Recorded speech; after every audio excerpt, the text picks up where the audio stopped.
everybody. Welcome to What's the Story podcast. This is WTS 319. My name is Danny Murray. And I am Graham Merrigan. Right, Graham Merrigan. It's been a minute since we last done one of these, mate. How have you been? Good. How have you been? It has been a minute. Yeah, good, man. Good. We got lazy. We did 5 or 6 in a row. We got lazy. We got tired. We enjoyed our time off work. We were just we don't answer to nobody. We do what we like. That's it. Like that's we're a law unto ourselves these days, Graham. But yeah, like look, we life got in the way. We had some downtime. We had some time where it was just manic for various different reasons. You were in Paris at the Paralympic Games. I was up to my neck with work stuff, and it was just it's been a wild 5 or 6 weeks. It's good to see our yeah, that won't make the final cut. But yes, I did go to the Paralympic Games. I took in 12 wheelchair basketball matches in 4 days, including bronze medal matches in men's and female and gold medal matches in men and female. And what an experience. The level of wheelchair basketball is absolutely ridiculous. Love it. Ridiculous. Love it. And did I tell you I met, so you know the way you're obsessed with Air Jordans? Yeah, of course I am, yeah. So there's also Air Jordans that basketball players wear, right, to maybe enhance their ability to play basketball. Well, I too have a basketball chair that is created by Paul Schulte. Right. And Paul Schulte plays for Team USA. And I met Paul Schulte after his semi-final match victory. And I looked at him and I said, Paul, you've got 3 people here from Ireland that use your chair. And he couldn't believe it. He was like, does Ireland even have a wheelchair basketball league? I said, oh, yes, we do. Amazing. You need to come over to the Bulls' 10th anniversary and you need to give clinics to the Bulls. You did share that. You sent me a photo. And sorry, apologies. Just repeating it for the listeners. No, you're grand, because you didn't give me the context. All you did, you sent me a photo and referenced Air Jordans, and I didn't fully understand. And then you were like, I'm wearing Air Jordans in the photo as well, Dan. Relax. So anyway, that additional context that you've given me there regarding Mr. Schultz, that makes it a lot clearer now. So thank you for that. You mentioned the Ballybrack Bulls 10th anniversary. And any more to share on that? Like, what's going on? When is it? No, well, I mean, we formed in our first season was 2015. Yeah. So we're going into the 24-25 season. We start on Saturday in the quarterfinal of the All-Ireland Basketball Ireland Cup against Northeast Thunder. Yeah. That's out in Clontarf. So we'll have to mark it some way, whether we enter a European competition or whether we go abroad at an invitational tournament. We will be marking it, definitely. And you will, Fantastic. Of course, be a part of it in some way as our number 1 fan. Absolutely. Well, I think I'm number 2 fan, to be fair. But, like, look, I'll take it. So I'm top 3. I'm top 3. I'll take that. Definitely top 3. I suppose my dad and Keith are there as well. You know what I mean? But that's absolutely remarkable. And it's a brilliant achievement. It's a credit to you, Mark, and all the guys and girls involved, Ballybrack Bulls. But absolutely, you are right to try and do some sort of momentous occasion, be it abroad, be it here, some sort of special thing to mark that. And as long as there's cake, I would love to go. We'll have to get a cake. You'll have to get a cake. Yeah. It's funny though, because the Bulls went through a bit of a tough time there maybe 3 or 4 years ago with COVID and stuff. And there were people asking, will Ballybrack Bulls even exist? We had 16 at training on Monday night and 4 were missing. Now, not all 20 are registered to play. There's a couple of new people who are new to the sport that can progress every week. But I mean, it's all about making a difference and giving people an avenue to play competitive sport in disability sport. So we will keep rocking. I didn't think we would go 10 years, but having said that, I never was putting a number on it anyway. It's Oh just a yeah, given that we kept going. yeah. When you mentioned there about the difficulties faced and the question marks about the survival of it during COVID, and I thought we were going to break into Dusty Roads' hard times there for a second, man. I should have. I But should have. not to derail the segue either there, because the your line around, players coming through and all that, it's very on theme and on brand with our episode this week. And rather than doing a load of preamble and housekeeping and waffle and all that kind of stuff, let's just dive straight in. Mero, who and what are we talking about? Who are we talking to and what are we talking about this week? We are talking to double hand cycling Paralympic champion from the London Games, Mark Rohan. So Mark did an article with the great Paul Kimmage, and I suppose, I read the article and I know Mark, so I knew by reading it he was angry. I knew by Paul Kimmage covering it that it was a serious topic. So Mark is just trying to highlight, I suppose, that in the hand cycling, Mark's a hand cycling coach, former hand cycling, as I said, double the Paralympic champion. So there doesn't seem to be anybody going to these tournaments from Ireland with, physical disabilities.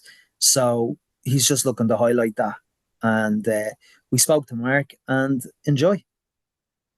So Mark now joins us from the lovely You're in Portugal, Mark, is that right?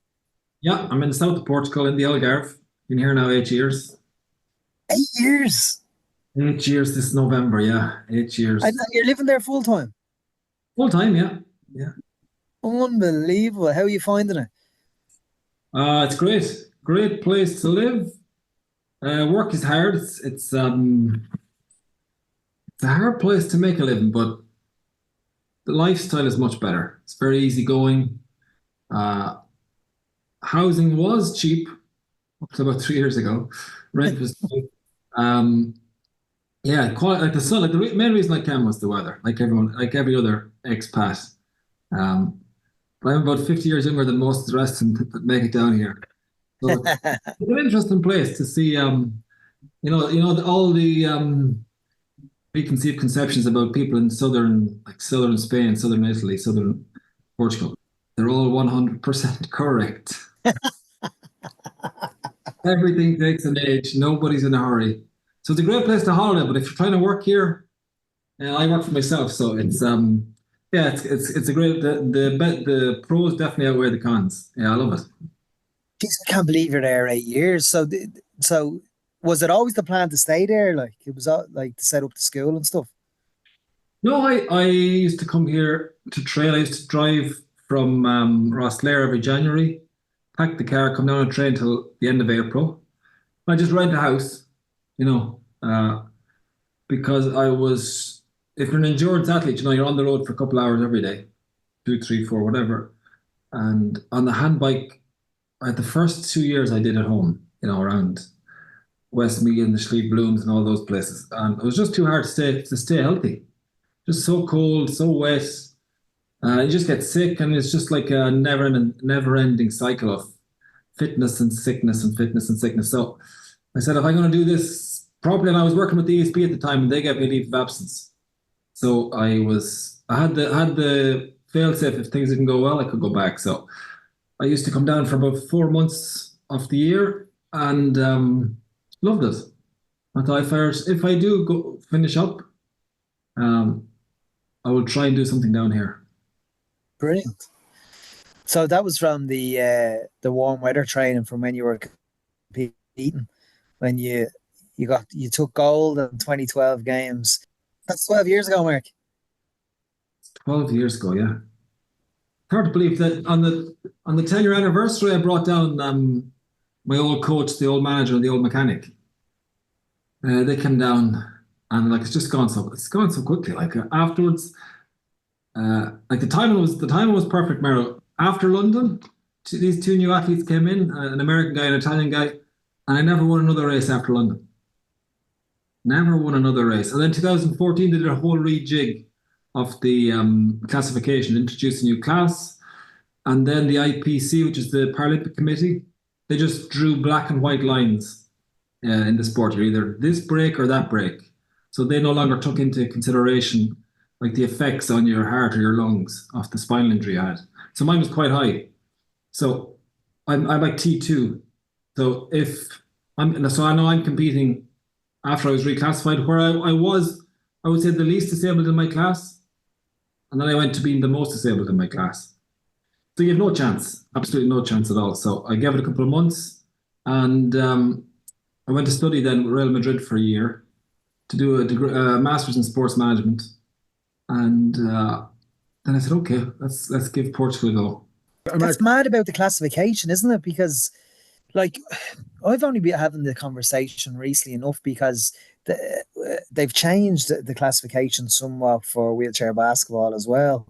And, like, we're right to say when you play wheelchair basketball, you were a 1-pointer, yeah? So I'd be 1.5. But it seems, could be wrong now, and I'm not educated in the field totally, but get the feeling sometimes we're being trying to be classified out of our own sport.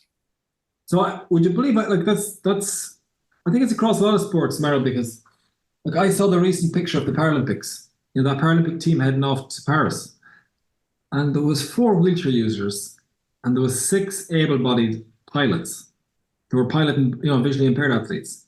So there's 6 able-bodied people being supported by the government for Paralympics, and we only have 4 wheelchair users. So it's yeah, you're right. I think. Like a good friend of mine, Andy Smith, is a CP guy, and he's a bit of a smart ass. He says if you're drooling or you have a gimpy walk, you're not getting into the games. You have to have a sexy carbon leg or a fancy wheelchair, and that's it. Jesus, it's something, and like I'm coming at this from a complete position of ignorance, other than Mero having watched a few of your team's games over the years and kind of watching the basketball days unfold, and then. Like I've watched the para games and I've watched athletes, like particularly when Alex Zanardi got involved, because that story which was captivating. But the classification thing is something that admittedly I don't understand, but like that, Mero, from watching the basketball and whatever, and you tell me if I'm going a bit conspiracy theory on this, but it feels like something that's potentially open to abuse, or it's a major kind of trigger point in terms of, and I don't want to use the term doping here, but it's almost like it can be used as a form of doping within the sport, particularly in team sports. Am I right in thinking that, or? Yeah. I was just at the Paralympic Games there, and I'm coaching athletes now. I'm coaching cyclists, paracyclists now, mostly hand cyclists, and of course, just so I'm not sued by the French or the Paralympics. For sure, 100%, politics had an influence on people getting reclassified. There was a French guy reclassified into a 1 class.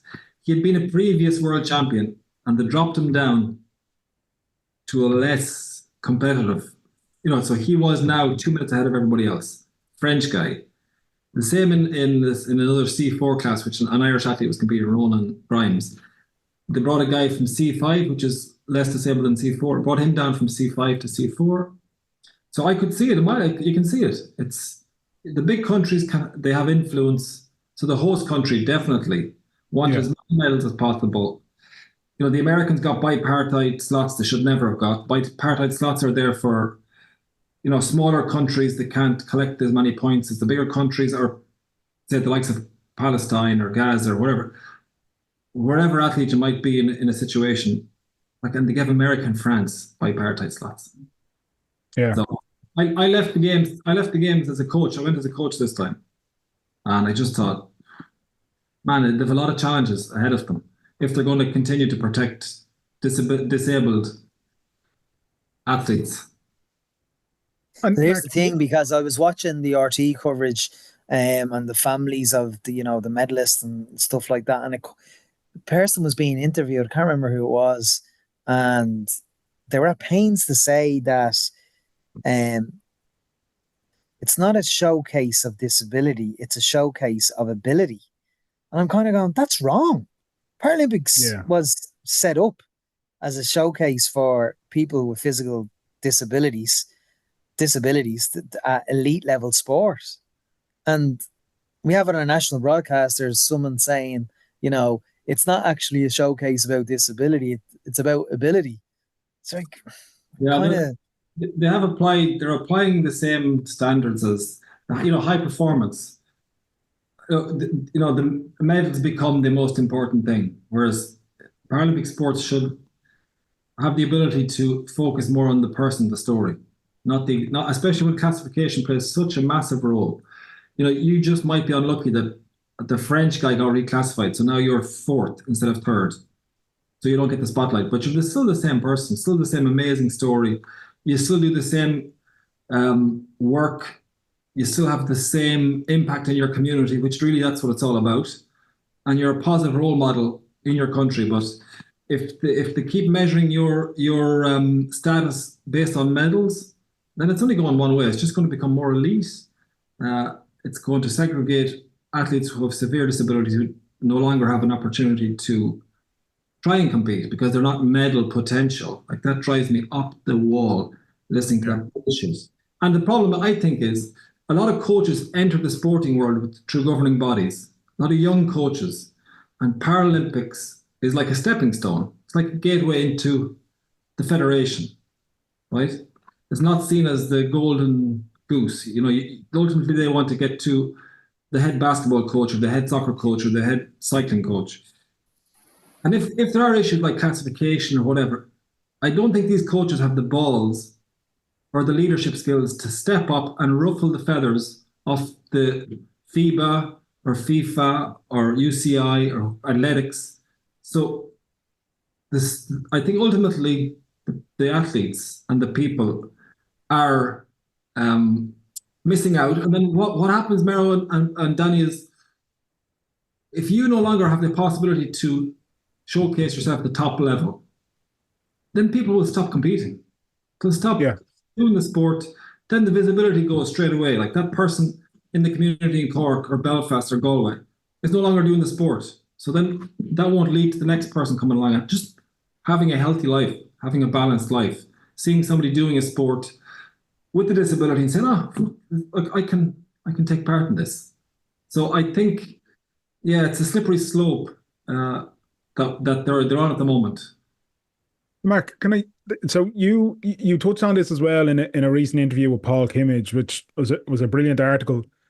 For you as a coach, then, kind of observing this, commentating on this, having kind of, lived it as well to an extent with everything else going on, what sort of impact is this having then on kind of the athletes you're working with? Is it something that's being talked about, or is it almost, like you said, people don't want to ruffle feathers because then that may upset their chance of getting a place on the team, potentially getting funded, any of those kind of things? Or is this something that's being talked about and there are people who are really annoyed about it? Yeah, there's lots of people annoyed about it, but it's not until you actually have the opportunity to try and explain, what's obviously going wrong. So like that's a perfect case in point. A young guy from Cork, Cormac O'Callaghan, the best young man I've ever met. He's got a degenerative muscle disease. So even for me coaching him, I had to understand his heart. Even his heart is degenerating, right? So he's losing muscle mass all the time, right? So the clock is ticking with this young gentleman, right? The World Championships this year. So, he's competing, he's training, he's in school, he's up in the morning at 6 o'clock, he's working hard, demonstrating that he has the ability to go to the World Championships and get a top 10, for sure, as a 17-year-old kid. Like, imagine what sort of role model he is in that school. Yeah. Cycling Ireland are denying him the opportunity because they're sending 2 female tandems that have just been to the Paralympics, that have been to 2 training camps before the Paralympics, that have been to 2 World Cups, that have been to a track World Championships, and they've been to 2 track camps all this year. So for sure, they've spent about 300,000 or 400,000 on each bike this year. And Cormac's parents are amazing people. Cormac's father is a principal in a school down there, and his mother treats Cormac like a normal young kid, treats him the same way, if not tougher than a normal kid, right? So they're a great example of a family, how to raise a child and incorporate them into the community, right? Amazing people. They booked this year, because the World Championships in Zurich, they booked accommodation 6 months ago. Their whole summer holidays were planned around bringing Cormac to the World Championships because they knew he would get his top 10 potential. And for some reason, Cycling Ireland decided, no, we're not going to bring him. We'll bring him next year, right? And the big thing for me, this is the biggest problem for me, is because if Cormac did get a top 10, which he would then get access to about 18,000 from the government. He would get support service like physiotherapy, physiology, psychology. He'd do the leaving cert, he'd be on the high performance team, and he might even get a scholarship. So his parents, and there's two of the 3 kids with disabilities in the family. Imagine the cost on the bicycle, training camps, everything. Like the thought, and when I challenged the coach about it, he just said, well, it's about medals, it's about medals. Like there is no thought about long-term, and if they're saying, well, we'll try and fast track it for LA. Cormac might not be cycling in 4 years' time. So me, as a former cyclist and now as a coach, and just like any sport, like Mary, you're a big soccer fan, a team should have a captain, and they should be able to say to the coach or manager, say, look, guys, I know you don't mean to be doing it, but this is happening. We have to protect these athletes, and this is what you should do. When you challenge them, oh no, high performance. So I asked them, would you prefer to have 1 athlete with a gold medal or 5 athletes with a top 5? Well, 1 athlete with a gold medal. So I just lose all confidence in their ability to manage a team when I hear this. And when I was actually at the Paralympics to watch the wheelchair basketball, took in 12 games. I got there on the Thursday and was there till the Monday after the closing ceremony. But me and friends, on say the Thursday evening when we were just chilling out after a match, we were talking about the Paralympics Ireland team, and as you said, the lack of someone say wheelchair users and stuff like that, and which digressed to a conversation where in the basketball community, wheelchair basketball community, we're great friends with the great Declan Slevin, and we were wondering where Declan was in terms of hand cycling. We were also wondering where Gary was, who podiumed at Tokyo, and we were kind of going, actually, and then we were obviously reminiscing about your amazing success in 2012, and we were kind of going, how does that make sense? There's actually no hand cyclists this year. I said, you go from Mark in 2012, then and because as a result of you winning in 2012, I went off on a hand cycling journey of my own and did it for maybe 6 weeks. But like say Declan did, like Gary did, Declan and Gary stuck with it. Declan goes all over the world to travel, and surely they should be at the best competition. Like you can only get every 4 years to do it. Like. So my point being that when we were rambling and stuff and just conversation about that on the Thursday, I'm in bed on that. It was a Saturday night, and your interview pops up with the great Paul Kimmage, and I'm thinking, wow, Mark must, because me and you know of each other about 12, 13 years, and I'm saying to myself, Mark must be very angry here if Paul Kimmage is doing a piece about it. So. With all I've said there, does all of that make sense? Like, yeah, and I found myself very angry because some of the athletes, you're on a journey with them, right? And you're invested in them, okay? And especially a young lad like Cormac. I was volunteering to help Cormac. So whenever you start earning money, you can start paying me. Don't worry about it. And his parents would always throw me a few pounds for diesel, whatever. So. I would look at Cormac like a little brother, right? He's just an amazing person. I'd have so much respect for him. And Paul has met him a couple of times down here on cycling camps, so Paul would know him too. But I just thought, okay, step back for a second and stop, because people think you're taking it personal or you're attacking people. So I said, okay, look at why are there 6 people being paid to ride for tandem pilots, for visually impaired people, right? So then I can see, okay, the qualification process is you've got the track and the road, but hand cyclists only compete on the road. So if I'm competing for a slot against a visually impaired athlete, they have 4 opportunities. I have 2 for a small country. So the penny drops, Merrill, and I think wheelchair athletes within the cycling community are being discriminated against. 100%. So I said, okay, I'm not going to just be given out. Over the next 4 years, I'm going to work to try and solve this issue, because I had one athlete from Norway who missed out on a bipartite slot because of that American and French thing. And we said, okay, you're investing a lot of time. He's got a kid. What's preventing this from happening in 5 years' time or 4 years' time? So okay, let's be proactive. We're going to try and design a program to get this onto the track, the hand cyclists. So when you ask where are the hand cyclists, I realized the wheelchair athletes in the cycling community are being discriminated against. And that's the case I'm going to be moving towards in the next 3-4 years to try and protect that. So is that... Sorry, go ahead, Danny. No, go ahead, man. Go ahead. No, go. You go for it. Just very polite, very polite. So Mark, like when you're talking about that differential then between the discrimination in terms of the road cycling versus the track cycling, and that solution that you're working towards, how do you get to the end result with that solution? So I will again touch on other small countries. So I coach an athlete from Portugal, Iceland, Norway, Ireland, and none of those countries are big enough to have a relay team. Okay, so which means you have another opportunity to qualify. So we need to get. So they will say you can't have a hand cycle on the track, right?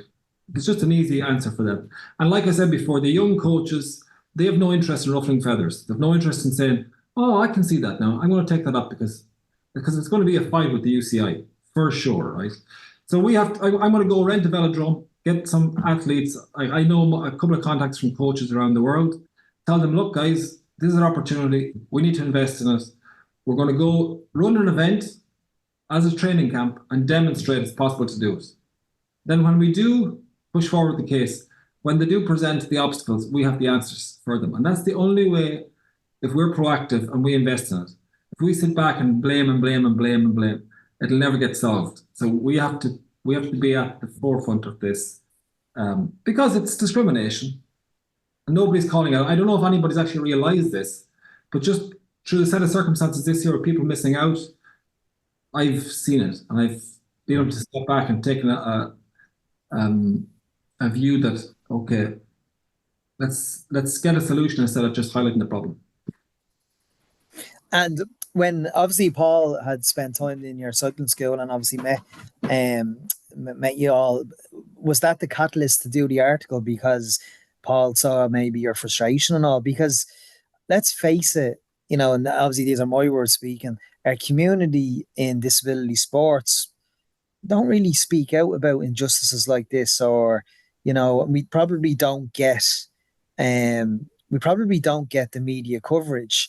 So for someone like Paul Kimmage to take this on board, who, like, what can you say about Paul Kimmage and his award-winning articles and stuff? So for him to take this on board, because if he didn't, we probably wouldn't be having this conversation now.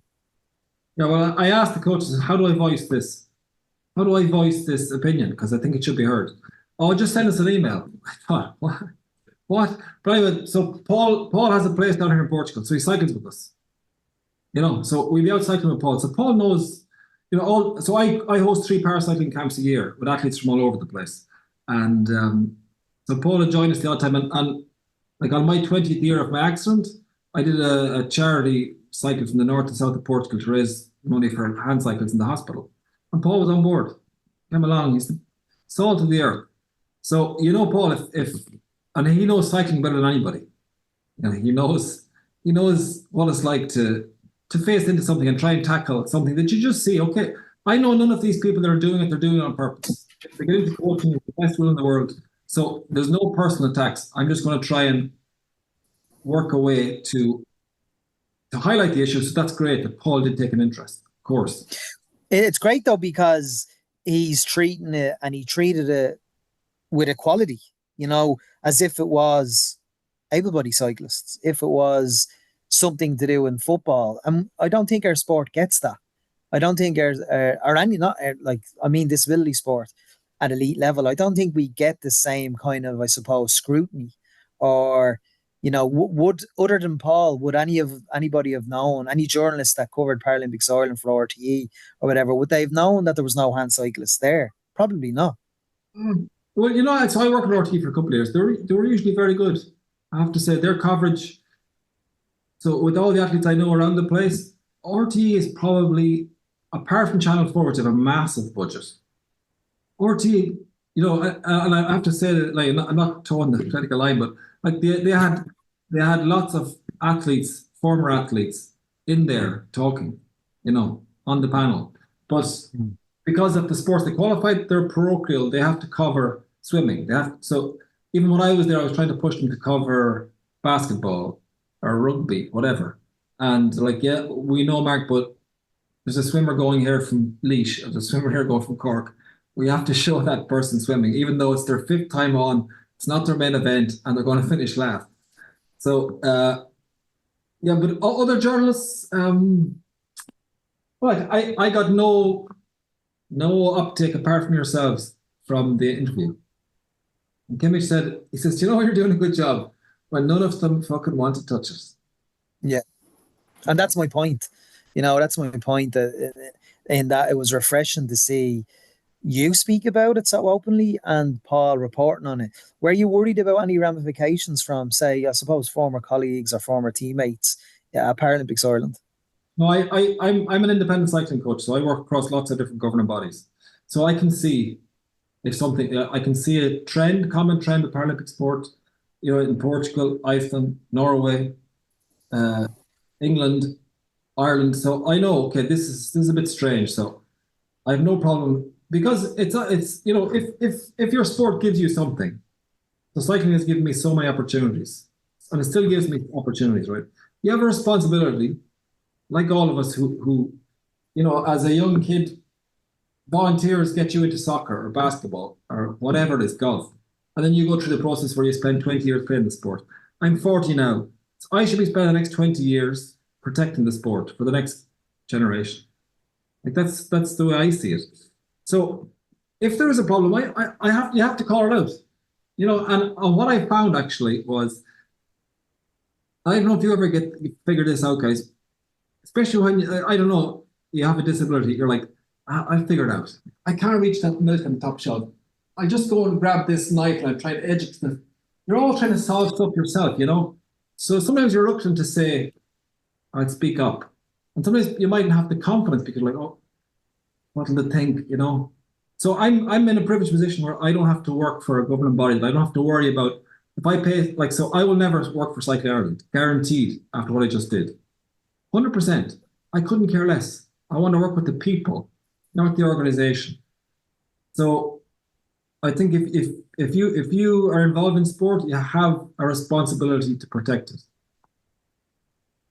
And do you think, was there maybe an anticipation or an expectation that maybe Cycling Ireland or PI would reach out post the article to say, listen, we hear you, and this is what we're going to try and do and change? Or is there no appetite to change? Is it just basically medals? You'd imagine somebody would reach out, right? You imagine somebody would say, okay, what's going on here? Nothing. The last time Paul did an article a year ago with an athlete of mine, Alistair McSorley, I don't know if you saw that. It is, yeah. They circulated telling people not to talk to Paul. That's a fact. Jeez. That's a fact. So there's something going on, Mero, right? There's something going on at the top. When a former person highlights it, you'd imagine somebody at the top would say, okay, let's look into this. So let's see, like the World Champs are next week, right? I have a Palestinian athlete, Ala, from Gaza going.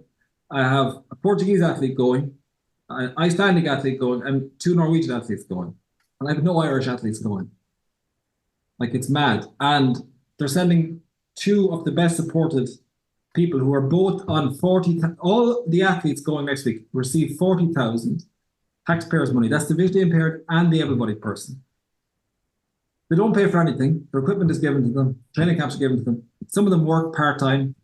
Like, I have no idea where in the name of Jesus are the brains in the operation to say, like, they should have just said, girls, you've got enough this year. We're sending some other people, giving them an opportunity. Yeah, like it seems baffling to me that it's one, it sounds very much like a closed shop. Like they're not opening the shutters to let anybody in or out. But when you talk about that, and they're like going back to the point you made earlier around kind of like, you know, the main objective or concern or whatever being medals, but it's so short-sighted and it's so that's probably a poor choice of words given the pilots. Yes, but go on.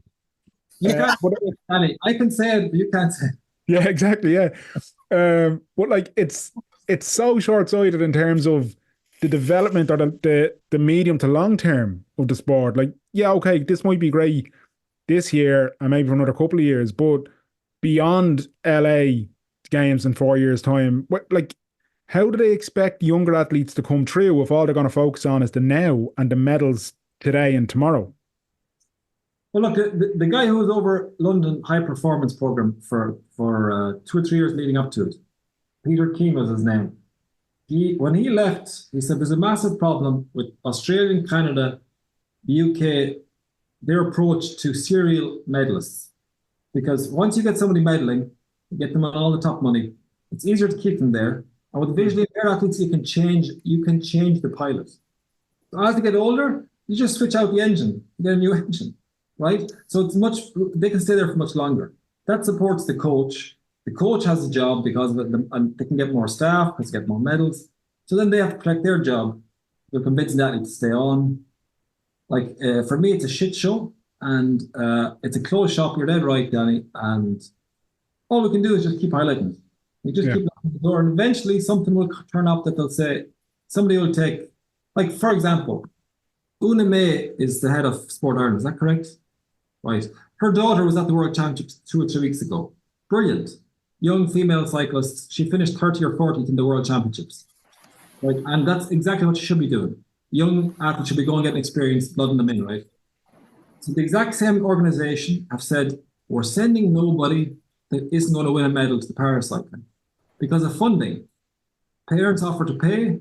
No, we can't give them resources. I look at the schedule. Cormac is racing on different days than the tandems, right? So it makes no sense.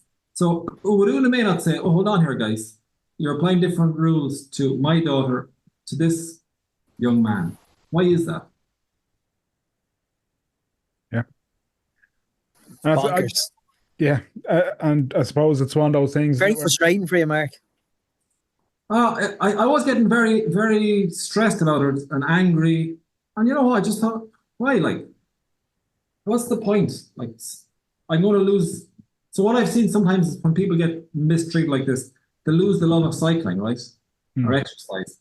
And then they get it hard to separate Cycling Ireland from cycling and the joys cycling give you. Like, as my old mechanic used to say, people still ride their bikes despite Cycling Ireland. It's always something that ruins it, isn't it? It's always, there's no development. There's no, like, I know you as well, like, you're a great supporter of development, and I suppose with a mutual friend of ours, Mark Barry's development work, whether it be IWA Sport back in his day or a Dempsey back in their day, you'd have been a great supporter of their development, and you went through the National Rehabilitation Hospital, discovering sport. So all of this is important, whether it be at Cycling Ireland, whether it be at the National Rehabilitation Hospital, which I do voluntary work over there. I see literally the future every week, of whether it be hand cycling, whether it be wheelchair basketball, whatever. So, I mean, all that is a huge, I can see why your blood is boiling. I can see why the veins are popping out of your huge biceps there. Because you're a great proponent of development, like you would have been with, say, Mark and Orla's era. Yeah, exactly. Yeah. You create opportunities, let people experience it, move on, next person in. That's what everything happens. Paralympic sport is different. Like, and then, so I suppose you can have a responsibility to say, let's not focus on Paralympics. Let's just focus on cycling events in Ireland. You know, Paralympics worldwide is becoming a bit of shit show. So should we cover it like it is the greatest thing on earth? I don't think we should. I think we should be able to say, look, guys, it has massive problems with classification, has massive problems with political influence. It's not the be all and end all of everything. Now, I know that the governing body or Sport Ireland, the taxpayers in Ireland decided to support athletes, and you have to have some sort of way of measuring how do you give the money out. But I think we should be able to educate coaches enough to say, guys, okay, we're not just going to use this metric of goal 1, 2, 3, 4. Your input's important too. 60 or 50% of it will be your input, and 50 will be the results. But that's always open for corruption, and like it's such a hard thing to solve, but we won't do it tonight. But we can No, we won't. Could be the start of something though. Maybe, yeah. Maybe. Well, look, it's I'm going to still continue to coach and cycle my bike and enjoy it and do events just like everybody else, just like an everybody person. Do the races down the road, do the whatever it is, and Paralympics isn't the be all and all of everything. You know, there's only 1 or 2% of people get lucky enough to do it. And in Paralympic sport, like if you're lucky enough to be at the top end of your classification, which I was, then you have a much better opportunity. And you know, when you were introduced to sport firstly from in the hospital, was hand cycling available at that point, or was it just what was it that it was just wheelchair basketball for you that tickled your fancy? Yeah, it was table tennis, archery, anything really. And I remember I saw Mark Barry playing basketball. Like you know when it's new to you, the wheelchair's new to you, like pushing this big hospital wheelchair, and you see these guys flying around. And I came from team sports, so I was like, okay, wow, that's pretty cool. That is amazing, right? So you try it out, and then the whole journey, Mero, about starting. Like I used to drive to Dublin to train when I left hospital. Then I had to start a club, and I went to the Marist in Athlone. They gave me the hall for free. I started with 2 or 3 people. Eventually, we had people from Sligo, Cavan, Galway, Limerick, Kilkenny, all coming to Athlone to train, and that was because of Mark's influence and the IWA. They gave me the confidence and support. And then Orla came on board. We started a club in Clonaslee, or she started a club in Clonaslee. And then all these other clubs have popped up. So it's amazing. You know, by seeing 1 or 2 people do it, and it gives you the confidence to say, oh, look, I can do it. I can do it with the right people. It's funny that you say that. We have a patient at the moment. So Ballybrack Bulls have a partnership with the hospital, and we train there every Monday. And it's on the patients program that there's like 4 or 5. You probably haven't been to the new NRH in a while, have you? I was there I met Mark last year, yeah. Oh, sorry, apologies. So you know the breakout areas where you look down into the sports hall? Yeah. It's in the patients program that, you know, this is available to watch Ballybrack Bulls train. And there's a kid from, I can't remember, I think it's Munster. His name is Rory. And I'm just getting what you said there about, you know, you were coming out of a certain stage of rehabilitation and you're wondering, is there a future for me in competitive sport? And then you see, say, Mark going down the wing with the basketball, and you're kind of going, well, yes, there is. There's a kid now, Rory, who just has the exact same output as yourself there, where he was probably into GAA, I think, and then he's looking at us train. And we have 15, 16 people training on a Monday, and now he's joined in. And, you know, I can see him definitely going places in any disability sport he picks. But that's just so important, you know, the development of disability sport and the hospital with that facility is fantastic. Yeah. When I left, I had Maxton on the way to play a soccer match, Ballyhown FC. And when I left hospital, I went back and I managed the football club. The senior soccer team. Of course you did. Just because I wanted to be involved, you know, and it was like, if I wasn't playing Gaelic football, I'd play soccer, right? So it was in the village of Ballyhown, and we had like 2 or 3 parishes around us. But that's what motivated me to get into sport myself, because I was on the sideline. There was lads, the goalkeeper might have a cigarette halfway through the game. There was lads hungover as hell. They'd be in the bar after the game for 3 or 4 points. It was very social, laid back. And I was thinking, man, I am too young to be beside that. I need to get a sport where I can compete. And then I used to start to travel up to Clontarf, up to the IWA to train with the lads. And then the following year I got involved with, we used to get the boat to England to play Sheffield and Newcastle. Man, it was brilliant. Missing the boat was cancelled. 10 of us into a hotel room watching snooker on a Sunday night. Great memories. Oh man, it was unbelievable. Yeah, really great. Yeah, yeah. Is there any wheelchair basketball clubs near you, no? So no, there isn't. The Algarve, we have wheelchair handball. So I played with that team. And now I'm working with the local spinal hospital to start something as well. But like when I went to Australia for internship, I played with the Melbourne team. When I went to Madrid, I played with the Madrid team. When I went to California, I played with the Road Warriors there. So I've got to see a lot of basketball around the world. And that's why I love seeing people playing wheelchair basketball, because they can try. Like I remember Joe Hargrove went to university on the back of it. Came back, played in Italy for a year. And then when I see young kids playing, I know the best intentions in the world is, they play wheelchair hurling and wheelchair Gaelic, whatever it is. I think scrap that. Get them playing basketball because they can travel the world and then jump into that community wherever they travel to. But the GAA, absolutely, they're strong. They're well supported. You'd be getting libel letters now from Wheelchair GAA. Absolutely. No, you're dead right. Mark, it's been a great chat. And before we wrap up and let you go, just you mentioned there that World Championships are next week, and you've got a couple of athletes who are competing. Just tell us a little bit more about what that entails and kind of what your hopes are for the guys who are competing next week. Well, I have a Portuguese guy, Flavio, lost his leg in a motorcycle accident. If he gets top 10, it'd be great. It'd be mighty. He's been 12, 13, 14. He go well. Allah, so there's a guy, I don't know if you heard of the Gaza Sunburst, the Palestinian cycling team.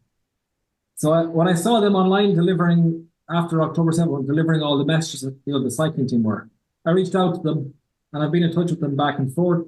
And I ended up helping to coach one of their guys. Amazing. So he's going, that's incredible story.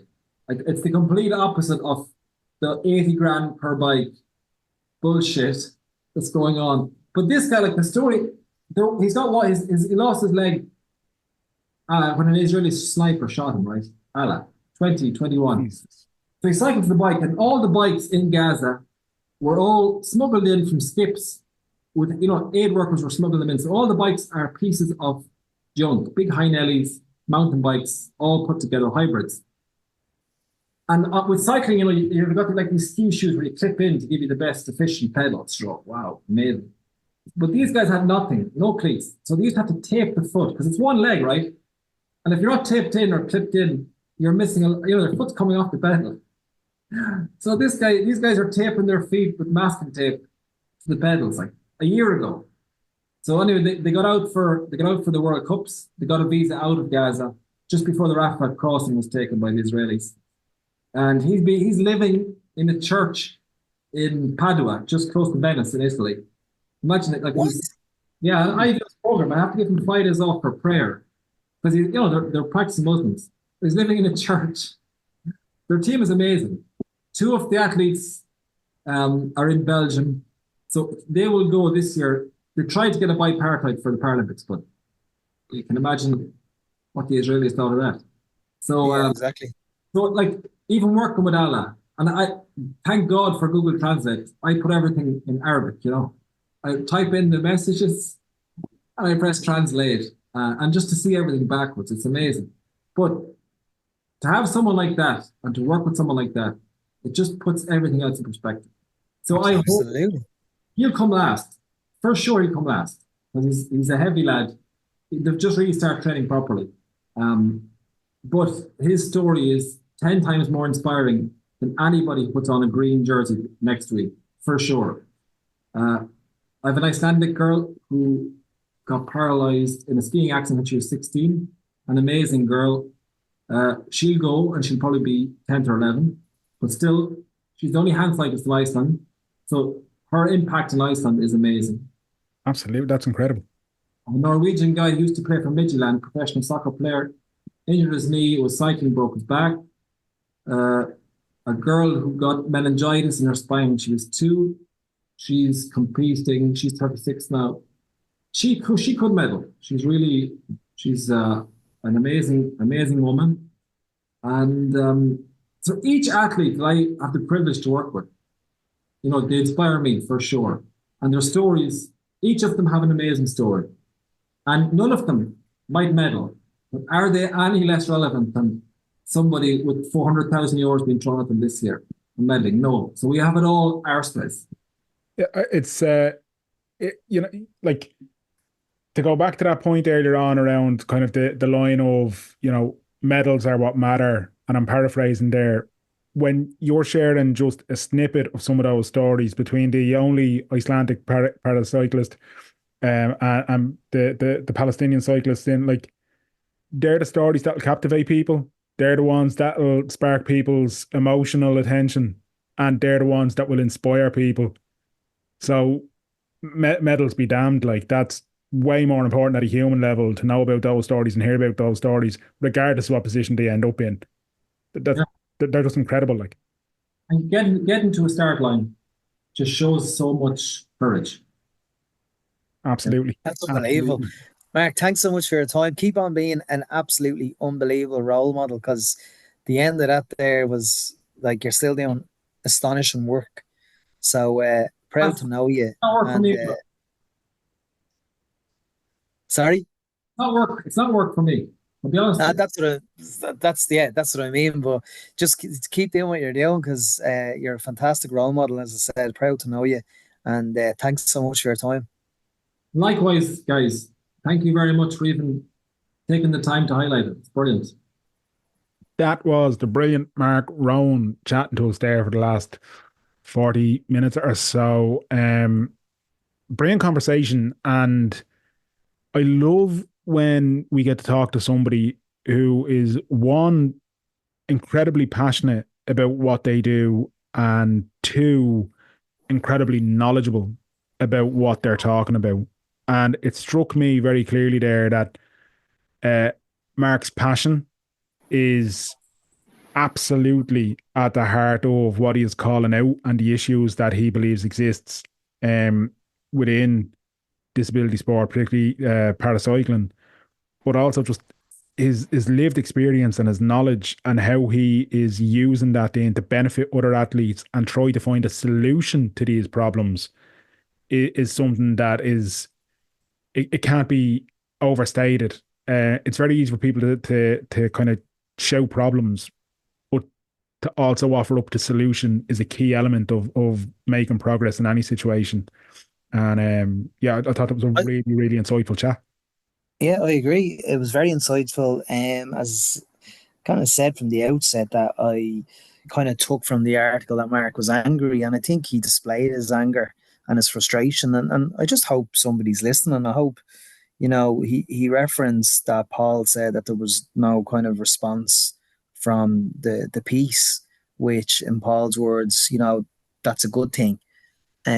But at the same time, you hope somebody's working in the background to actually fix it, because Mark knows what he's talking about. Mark is a coach. He was a competitor.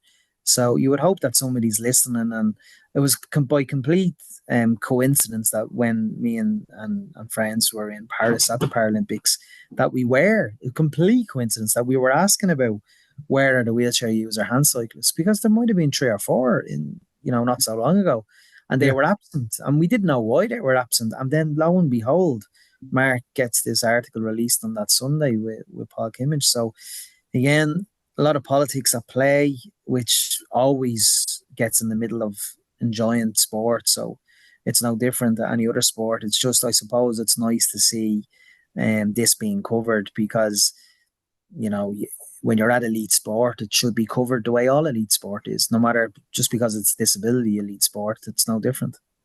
Absolutely. Yeah, look, it's one that I know we'll be watching, and one that we'll be looking to keep an eye on to see what happens. We'll definitely keep an eye on the World Championships next week, and some of those amazing athletes that Mark is working with and spoke so highly of. But in general, there's quite a bit of road between now and the Los Angeles Games. So it'll be very interesting to see where this story goes next. But we may end up having Mark on again talking about it, and we may end up covering this story more and more over the next little while. But either way, how amazing was the final story of the Palestinian athlete? And I mean, I thought the interview was over, and then he drops that, and it's like, what? That is unbelievable. And I think, but this is the important thing, and this is like, and we said it in our chat with him. When you have an organization, or you have people at the head of an organization who are saying medals are all that matter, and then you hear stories like that, stories like Allah, the Palestinian cyclist who leg shot off by an Israeli sniper. You know, the bike that he was using was a mongrel. It was bits and bobs and scraps and bits, and he had to use masking tape to get his foot onto the pedal so that he could, like, and this guy is now going to a world championship, and regardless of where he finishes, the fact that he has got there is such an achievement in itself that medals are inconsequential in this scenario. Medals do not matter in that story, in that scenario. And I'm not trying to be in any way I'm not trying to make light of it here when I reference this, right? But Cool Runnings is a comedy film, right? But there's not anybody who's ever watched Cool Runnings and that scene at the end where the lads are carrying the bobsleigh over the line, that kind of stuff, that doesn't look at that and be like, that's amazing, blah, blah. And I know it's kind of embellishing the truth of the Jamaican bobsleigh team story and all that kind of stuff. But the point there is that it's the inspiration behind the event. It's not a gold, silver, or bronze piece of metal that's handed out afterwards. It's the human story that matters. And when you've got an organization or you've got somebody in power who is only driven by the color of metal, those human stories don't matter. And it's a fucking disgrace, I think. But anyway, that was a good return. Got a bit. Are we investigative journalists now? Are we citizen journalists? I'll have to ask Philip Dwyer that. What? Fuck. Danny, where can anyone listen to our previous podcast or our future podcasts? Wherever they want. We are absolutely global and we're absolutely everywhere. You can get us on YouTube. You can get us on Podbean. You can get us on Podcast Addict, Podcast Republic. You can get us on Spotify. You can get us on Apple Podcasts. You can get it. I don't think Google Podcasts exists anymore. I think they've blended into YouTube. That's exactly what's happened. That's why we're on YouTube. Man, from my own questions to do that. Look, wherever. You can ask Alexa and she'll stick us on if you want to. Just search WTS Pod with Danny and Merrow. What's the Story podcast? Established 2015, Dublin, Ireland. Multi-award winning, groundbreaking, earth-shaking, Viagra-taking, love-making, soul brothers at heart, blasting into your eardrums on a regular basis. Relax, Ric Flair. Not Bruce Springsteen. Get it right. Sorry, apologies. Well, until next time. Clear eyes. All hearts. Can't lose. Too sweet.